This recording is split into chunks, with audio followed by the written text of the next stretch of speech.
is this? What is this thing? You guys, a few episodes, I crashed the 80 series. I'm gonna call it crash. Now, this is not supposed to have a bend in it. It's bent both ways. That is not by design. In the comments, what is this? So we crashed the 80, and you guys can check out that episode. It's a lot of fun. Now we're dealing with the aftermath. You guys, welcome and thank you for hanging out with me. My name is Michael. This is Overland Bound. We are part of a worldwide global overland community who believes we all started somewhere and adventure is necessary. So we want you to get out there into the great outdoors. So that's what the channel is all about. You guys, bunch of videos. We try and keep them categorized. There are different categories on this channel. Go and check them out. Now, we have moved. It's been a few weeks since I did a video. We've moved. We now live up in the Sierras. Some will say the Sierra. Guess what the locals say? I've been traveling around here for many, many years. I'm super happy to be here. The other day, I was checking out some of the local trails and I was totally blown away, even though I'm familiar with the area. It's just absolutely gorgeous. So we need to get the 80 series trail worthy. I have a few trails I want to take you guys on those adventures so you can look at my rig and then consider your own vehicle and gauge whether or not that's the appropriate trail for you, but it'll just be a lot of fun. So I hope you join me for that. Now, we are more than just the YouTube channel here. That's how I share information and hopefully encourage you guys to join along. We are also a worldwide community of Overland Bound members, getting close to 50,000 now. And you can connect with us as well as have off-grid mapping and navigation, events and trips near you, and connect with the community by downloading our app, Overland Bound One. It's a free download, so go and check it out. Today, we are gonna take my 80 series, the trusted FZJ80 1996 solid axle Land Cruiser to Frank at Top Shop Auto. He's been taking care of the Land Cruiser for many, many years. He knows how I use it. Those of you who know me might say how I abuse it. And he's gonna see what he finds after the crash and join with me. Hopefully the trip to the shop is educational for you guys. You pick up a couple of tips, tricks, some things to consider for your own vehicle. Without further ado, we gotta get this 80 series trail worthy again. Let's go over to Frank's and see what he finds. Hey, Frank with Top Shop Auto here in Lafayette, California. This is the Overland Bound rig behind me. Mike brings it in before every trip, after the trips, see what broke and what fell off. This is the kind of rig that we maintain here, and we'll put all your accessories on as well. Today it came back from being out in the snow, and Mike and I are going to talk about the rig and find out what's going on. All right. So what do you think? It's kind of overdue now. It's overdue? So, it's overdue. So, by about 8 months. By about 8 months. So I've beaten it up. As Frank was saying, he takes care of it. I break it, he takes care of it. Does the inspections, and also when I do break it, I crashed it a few videos ago. So he's gonna go over the whole thing. But today in particular is the engine nut. The engine it just dies. Is dying all the time. Now, if you remember back when you were in Moab, Michael called me on the phone and we talked back and forth on the phone. He did some road repairs, thought maybe it was fixed, but then later on called me that day, said maybe it's not fixed. Yep. And then you thought maybe it's only in hot weather. But yep. Today, and it was for a long time. Yeah. And you guys can give me a hard time because this is deferred maintenance. I was like, well, it's wintertime. Today in California, it is not hot. In fact, today it hailed today. Yeah. You had a tornado warning in your house today. Yep. Trees are down. We're getting the rain here in California. And it died. It's been dying. And then, of course, if you guys want your vehicle to run like a top, to run great, call your mechanic. Hey, Michael. Yo. Let me show you what I found. All right. What'd you find? Let's take a look. So this is a scanner, right? This is a scanner. Okay, so What'd you find, Frank? Absolutely nothing. Frank said, bring it down. And I'm like, great. Well, you know, he's like, I'll put it on the scanner and we'll see what dies. And of course, from that moment, it's running perfectly. So it wouldn't die. We were unloading the truck outside with the scanner off of it. Of course, it died. I put the scanner on it. It won't die. Right. So we're going to take a few days with it and give it some love, and maybe it'll die for us while it's on the scanner, and we can find out what's dropping out. Yeah, and that's the thing about older rigs. You know, it's not old to me. I mean, I'm a lot older, but it is a '96. So this is a '96. Yeah. Really reliable vehicle mechanically, but it's of an age, right? So some things happen. You got to track it down. So we're chasing random misfire codes and igniter code. Yeah. So the igniter is the one that we're really looking into the most, thinking that that's down the route, but we don't pull the trigger on anything unless we know it's what's going to happen. Yep. And Michael has already tried a couple igniters on it. Yep. So. And maybe that's not it.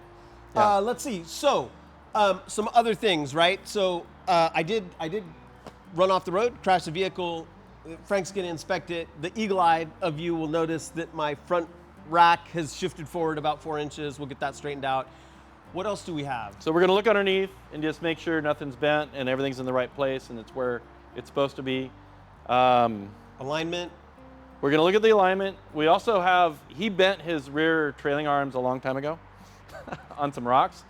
Who knows what rocks? I wouldn't tell you what trip or whatever, but they're bent. So we have some adjustable rear trailing arms, which this truck is lifted about 2 inches. Yeah. And it's got the 35s. With the rear adjustable trailing arms, I can bring the differential alignment right back to stock, like right where it's supposed to be, which great. In the long run, it makes the vehicle perform better when you're on the road, you know, in all areas, so. Great. All right, so Frank, I'm gonna leave it with you for a few days. Maybe see you on Friday, something like that. Yeah. And then we'll share with you guys what we found, the great mystery. And this has been a mystery. I mean, I've been like the last 6 months, we've been like, what the heck is this? He's been at home trying to get it to die, trying to. And I use the truck all the time, so it's hard to, sometimes it's hard to find the time to it's your daily, it's your daily driver. This is Mike's rig. Yep, this is my daily. I get my groceries in this. I go down to the mall, perch up, prop. So post. you've been wiggling wires and moving stuff around and unplugging stuff and plugging it back in. And, you know. So let's see what we find out. Yeah, we'll find out. Thanks, Frank. See you Friday. Yep, see you then. Cool.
Hey Mike, Frank, picking up my truck is like getting a new haircut. It feels great. It looks like you got one of those. Too. I did. I got a brand new. I got new hair. Just this morning. Ears moved around. So hey, I already see things that I didn't ask you to do that are done, that are just taken care of, which are really nice. So you put a spring on this thing because you're tired of me breaking this. Right. Yeah. He already broke it a couple times. Yeah, and you remounted the ham radio antenna, which is great. Right. The rack is back in its place. Yeah. These are remounted. These are called limb risers, and they are really handy, you guys. In this case, mine are they're great because they ride up and it goes over the top of my snorkel. Now the reason I have a snorkel is because I'm often in water up to here And you need, you need More for dust. dust, cold air, water, it's handy. All right, so you did all these things. Yeah. That's great. You didn't tell me about the winch, though. I didn't tell you about the winch. Frank thought I was trying to be cool by wrapping my winch. This is uncool. This is uncool. He didn't really think that. No, my winch is busted. So, Look, we think it's a bad solenoid in the winch. right on. What else did you do? Let's talk about it. Let me see. So under the hood here, if we can get it open. So we had it stalling. That was the biggest thing it came in for. We try and, like, when anybody comes into the shop, we try to put the most important thing on the top and then work our way down. The thing on the top of his invoice was stalling erratically. Yeah. Erratically stalling. So it stalled as he was driving it in here to the shop. It stalled a few times. It stalled in the parking lot while he was unloading it. That was the last time it ever stalled. You bring it into the shop, you guys know how it is. It stops, the symptoms go away. So yeah, you guys couldn't get it to stall. Yeah, so we put our scanner on it. We monitored everything. We drove it all over hell. Hot, cold, everything with the scanner on it. Wouldn't drop out, wouldn't stall, wouldn't do a thing. You guys did some kind of heat soak test on components? Heat gun, heated up the PCM, heated up all the modules involved. Yeah. So the igniter, the distributor, the pickup module. We wiggle tested every wire, including the wires inside under the PCM, which can have problems too. Yeah. We went over, we've done some serious repairs and modifications to the main harness that goes around the EGR valve where these have problems. He has an insulated sleeve going around his harness now. So it can't get anywhere near any of the problem spots anymore. Yeah. But we double checked that just to make sure. Right. Because there's, you can't be too sure. You just keep checking. I've had trouble in the past with what's called the igniter on the FJ80. And that went absolutely faulty. And the igniter is one of a handful of solid state components on the 80. And if that goes bad, the igniter is what tells the coil when to fire the spark, and it induces the current at the right time for it to fire the spark. Right. So no spark, no run. Yeah. Pretty much. Same with the coil. The coil is also in that same circuit. So, so what we ultimately ended up doing was alleviated things around it, went with a coil and igniter, and then drove the piss out of it after that. Right on. So, I have used a non-OE igniter in the past, and it gave me trouble. Yes. Like, it was good for a little while, but then it started, triggering codes, sputtering, and doing a number of things that were not cool. So you guys went with original equipment. Right. So we found one a couple states over, a brand new OE Toyota igniter. You can still buy them from Toyota. One of the few parts they still have for this truck. Yeah. That you can go get. So so it has a brand new OE igniter. They're pricey. I can't get around it. It's an Go ahead, expensive tell unit. them. What was it? I don't know how much it was. It's like 600. It's I like can tell you $600 because I bought one in the way distant past. They're like $600, and you're like, what? And then the coil's another 150. Yeah, and the tempting thing is you can get a non-OE for $100 replacement for 100, $120, and you're like, get me down the road. So what? But then you'll have trouble with it. A good thing to know is, if you have an 80 series, buy yourself one of the cheap versions. Even if you're not having any problems, stick it in your glove box. Right. It will get you home. Frank just said the important thing. It will get you home. Yeah. If you are off-grid and you got a bad igniter and you have basically bricked your truck, because that's what it is without a functional igniter, you put that non-OE igniter in there and you don't care if it's sending codes. So, so the old coil and the old igniter, I put it in a baggie and I give it back to Michael because it ran. Yeah, it ran with it. It stalled intermittently. Yep. But stalling's different than not running. Yeah, exactly. And so I got those spares now in the. I have tailgate storage and critical components that I need go in that storage. So now I just got that in the storage. Right. So. Sometimes I put my old belts back there. Yep. I got belts. Yeah. I got old belts back there. Stuff like that. Yeah. Sometimes you don't even use the belt for what it was intended for. Sometimes I've wrapped the belt around stuff to keep things from falling off the truck. Yep. Now for these videos, we like to yammer on because there's some of you out there that might be just getting started and you might learn a thing or two. So, you also replaced the terminal blocks. Terminal blocks with pure stainless. Yeah, so we have stainless steel battery terminals on this. He's got a lot of different wires going to his batteries. Now these... Dual battery setup. This is a dual battery setup. These are non-lead acid batteries. This is an upgrade to, these are AGM. These are AGM batteries. So they don't leak and corrode as bad as normal batteries. I personally don't recommend having all your terminal locations on top of the battery at all, ever. I like to pull them off the battery to another location. In this case, with these batteries, he's not gonna get a lot of corrosion, so it's probably gonna be okay. But there's a brand, and we can, in the notes, we can always put down what brand this is. This is V-Gate. This is V-Gate. You can get them on Amazon. They're really, really good. You can use eyelets on them, or you can pinch the cable in the middle. You've got a lot of options on all the terminals so that you can add your equipment on there. Again, I probably would steer away from this kind of a terminal on a lead acid battery. So. Yeah, so dual AGMs. You guys, AGM versus lithium, if you guys are outfitting an overland rig, lithium is not better. AGM is not better. Do your research and figure out in what case you should be using a lithium battery and in what case you should maybe get an additional AGM battery. I'm running 2 AGM batteries. The reasons and the whys, that's a whole nother video, and I think I got it right here. So go and find out about AGM versus lithium battery. So this has been cleaned up. That is fantastic. Yep. I had terrible terminal blocks on it. Well, they were falling apart. Yeah, they were. Yeah. Yeah. And So- if you torqued them too much, they would just bust. Bad. They would just snap. They were made out of pot metal. Yeah. Unfortunately. Hey, another big upgrade. Yeah. Another big upgrade. In the back. 4-link. So In he the has back. four-link suspension in the back. So I'll take B-roll. We can talk about it right now, and then I'll go back. You stay guys right will here. show- I'm gonna go get one of them. Great. I can kind of show you what we're talking about. Great. And then I will yammer on about a 2.5-inch lift kit on the 80. Okay. Okay.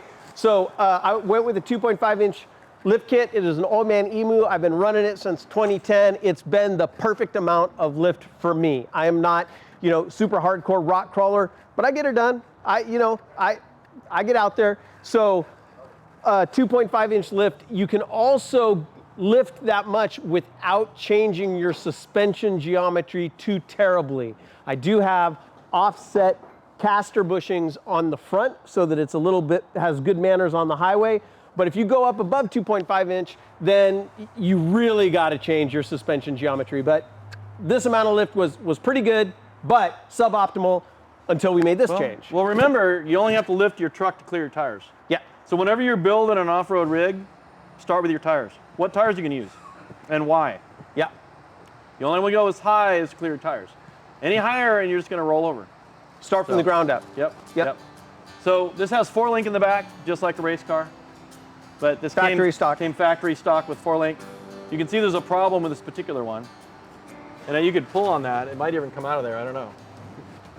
Well, I see the bushings are, I can get this thing here, I can get it. No, but I see the bushings all messed up. It's all macked up.